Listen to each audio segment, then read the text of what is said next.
মেয়েদেরকে আগে খুব ভালো রান্না শিখতে হয়, খুব ভালো পারফরমেন্সিং রান্না করতে হয়, তাহলেই নাকি মেয়েদেরকে অন্য একটা বাড়িতে খুব ভালো থাকতে পারে।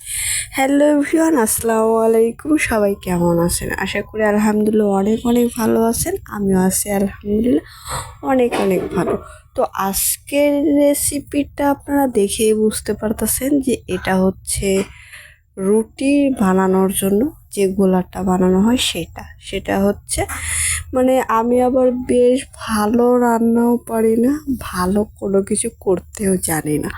তবে যতটুকু পারি, যতটুকু করার চেষ্টা করি সেটাই তুলে ধরার চেষ্টা করি।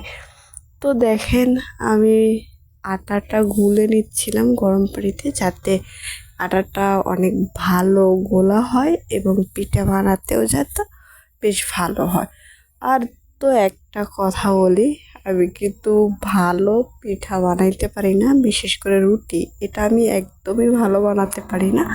অন্য অন্য পিঠা যদিও একটু আমি বানাতে পারি, রুটিটার বেলায় একদমই আমি ভালো পারি না।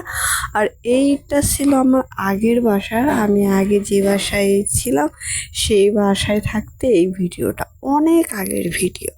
আসলে আমার অনেক আগের ভিডিওগুলো পোস্ট করা হয়নি, তো এই ভিডিওগুলোই আমি এখন পোস্ট করতেছি। এখন ভালো করে ভয়েসিং করে এডিটিং করে পোস্ট করতেছি। তো দেখেন, আমি পিঠা বানাবো, তো রুটি আমি একদম বানাইতে পারি না। তারপরেও আমি রুটির গোলাটা ভালোভাবে মিক্সার করে নিচ্ছিলাম, যাতে ভালোভাবে মিক্সড করে নিলে ভালো হয়। তো আজকের এই ভিডিওটা হয়তো আমার এই পর্যন্তই থাকবে। পরবর্তী ধাপটা আমি অন্য একটা ভিডিওতে দেখাবো।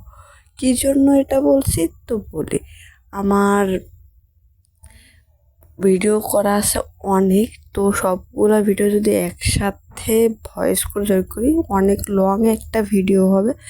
তো সবাই লং ভিডিওটা কিন্তু একদমই দেখতে চাইবে না, তো যার কারণে ছোট ছোট করে আমি ভিডিওটা করতেছি।